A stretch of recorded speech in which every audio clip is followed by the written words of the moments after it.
नमस्कार विद्यार्थी मित्रांनो, वेदृश्य एज्युकेशन चॅनल मध्ये आपलं स्वागत आहे। आज आपण गणितातला एक असा विषय शिकणार आहोत जो आपल्याला पावलोपावली त्याची गरज पडते। तो विषय आहे घड्याळ। खूप विद्यार्थ्यांना घड्याळात किती मिनिट झाले हेच समजत नाही। मिनिट आता तास काटा आपण पाहिल्यानंतर कितीवर आहे तो समजतो, परंतु त्याच्या पुढे किती मिनिट झाले हेच समजत नाही। तर आज मी तुम्हाला एक तलवारीसारखी एक तलवार ट्रिक आहे आज आपली, आणि ती एक सुपर ट्रिक आहे। कोणाला हे घड्याळ इझिली येऊन जाईल।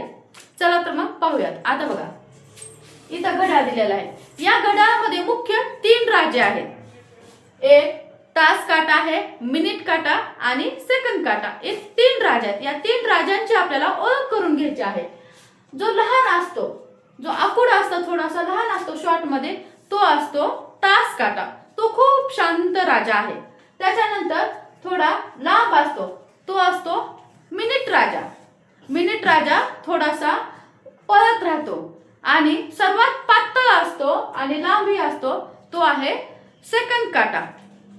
सेकंद तो खूप बारीक असतो, परंतु त्याला दमच पडत नाही, तो सतत पळतीवर असतो, तो सतत पळतो। आता बघा, तास काटा कितीवर जातो? तास काटा खूप शांत राजा आहे। आता तास काटा काय? 1 तास म्हणजे 60 मिनिटे। म्हणजे आता इथं 90 हा तास काटा येण्यासाठी या मिनिट काट्याला जो आहे पूर्ण फिरून 60 मिनिट करावे लागतात। आता बघा, 1 मिनिट म्हणजे 60 सेकंद। समजते? 1 तास म्हणजे 60 मिनिटे आणि 1 मिनिट म्हणजे 60 सेकंद। आता बघा, आता इथं सेकंद काट्याचे आपण इरेज करू। आता इथं तास काटा कितीवर आहे? 9 वर आहे, हे समजते। मग आपण 9 असं लिहू, 9 वाजले। आता पुढं किती मिनिट झाले हे आपल्याला समजत नाहीये। मग आपण काय करायचं? कितीवर आहे मिनिट काटा? 5 वर आहे। मग या 5 ला फक्त 5 ने गुणायचं, कुठेही असो। 5 5 25 म्हणजे 9 वाजून 5 मिनिटे। आला आपलं उत्तर। ही आहे आपली ट्रिक, तलवार ट्रिक म्हणायचं याला। आता तसंच काटा कुठेही असो। आता समजा हाच काटा इथं राहू द्या 4 वर। हा मिनिट आहे, हा तास काटा आहे। तास काटा 9 वरच आहे। तर 9 वाजून इथं कितीवर आहे? आता 4 वर आहे। तर या 4 ला फक्त 5 ने मल्टिप्लाय करायचं। 4 पंचे 20 म्हणजे 20 मिनिट। 9 वाजून 20 मिनिट झालेले आहेत। समजतंय तुम्हाला टाइम कसा सांगायचा? आता बघा, तास काटा आपण चेंज करू। आता आपण तास काटा ठेवू 10 वर आणि मिनिट काटा ठेवू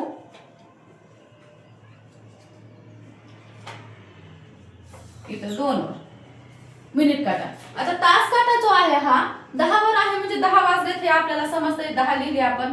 परंतु किती मिनिट झाले हे आपल्याला समजत नाही। मग कितीवर आहे?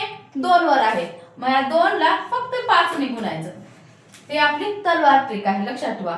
2 पंचे 10 म्हणजेच 10 वाजून 10 मिनिट झालेले आहेत। आहे की नाही सोपा घड्याळ शिकणं? नक्कीच तुम्हाला आज घड्याळ किती वाजले हा टाइम सांगता येत असेल आणि शिकला असाल नक्कीच। आणखीन एक उदाहरण पाहू। आता याच्यामध्ये आता कधी भी 10 वर तास काटा आहे आणि तो 3 वर आला, तर कधी आपण इथं 15 मिनिट झाले म्हणून लक्षात ठेवायचं। बघा कसे, 10 लिहिले आपण, पुढे किती मिनिट झाले? 3 ला 5 ने गुणायचं कधी पण, जिथे काटा आहे तो 3 5 15 म्हणजे 10 वाजून 15 मिनिट झाले। पण कधी पण 10 वाजून 15 मिनिट झाल्यानंतर आपण त्याला 10:15 म्हणतो। मग त्याला 10:15 वाजले म्हणायचं। 10:15 हा टाइम असतो। आणि त्याला 10:15 म्हणायचं। त्यालाच इंग्लिश मध्ये 10:15 असं म्हणायचं। आता इथे हाच काटा जर 6 वाजता असेल तर बघा इथे किती येतात मिनिट. 6 ला 5 ने मल्टिप्लाय करा. 6 पंचे 30 म्हणजेच 10 वाजून 30 मिनिट झाले. तर याला आपण 10:30 म्हणायचं. 10:30 वाजले आहेत. त्यालाच इंग्लिश मध्ये म्हणायचं आपण हाफ पास्ट 10. Half past 10. आता बघा आणखीन एक. आता हाच काटा जर 9 वर आला, 9 वर आल्यानंतर तास काटाही थोडं पुढे सरकतो म्हणजे इथं जातो. 11 वाजायतात. तास काटाला थोडं असं करू. तर मग काय करायचं 10. आता 9 आहे. 9 ला मग 9 वर मिनिट काटा कुठं आहे 9 वर आहे. मग आपल्याला मिनिट किती झाले सांगता येत नाही. तर 5 ने त्याला मल्टिप्लाय करू. 9 5 45 म्हणजेच 10 वाजून 45 मिनिट झालेले आहे. परंतु कधी पण 10 वाजून 45 मिनिट झाले, 9 वाजून 45 मिनिट झाले, 8 वाजून 45 मिनिट झाले तर आपण पुढचा नंबर ऍड करून त्याला 11:15 म्हणायचं. 11:15.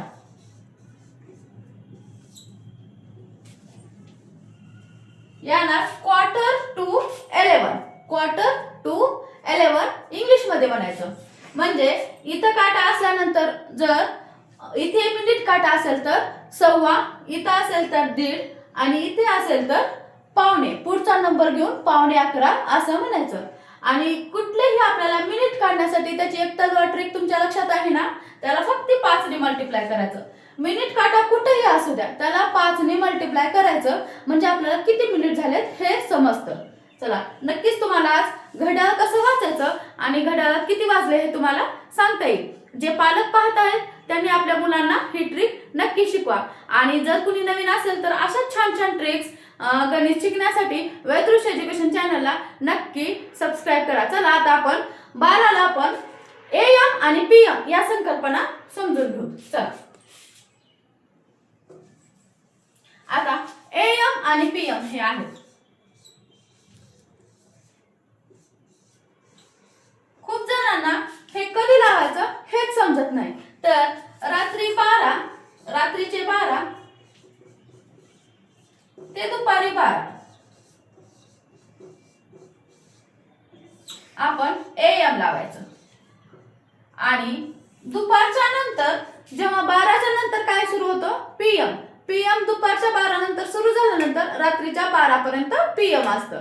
समजलं. AM कधी लिहायचं आणि PM कधी लिहायचं. AM कधी लिहायचं रात्री 12च्या नंतर पासून तर दुपारी 12 पर्यंत कोणतीही वेळ असू द्या तिथं AM लिहायचं आणि त्यानंतर PM लिहायचं. आज तुम्हाला घड्याळ हा चॅप्टर नक्की समजले असेल. जे पालक पाहत आहेत त्यांनी आपल्या मुलांना शिकवा.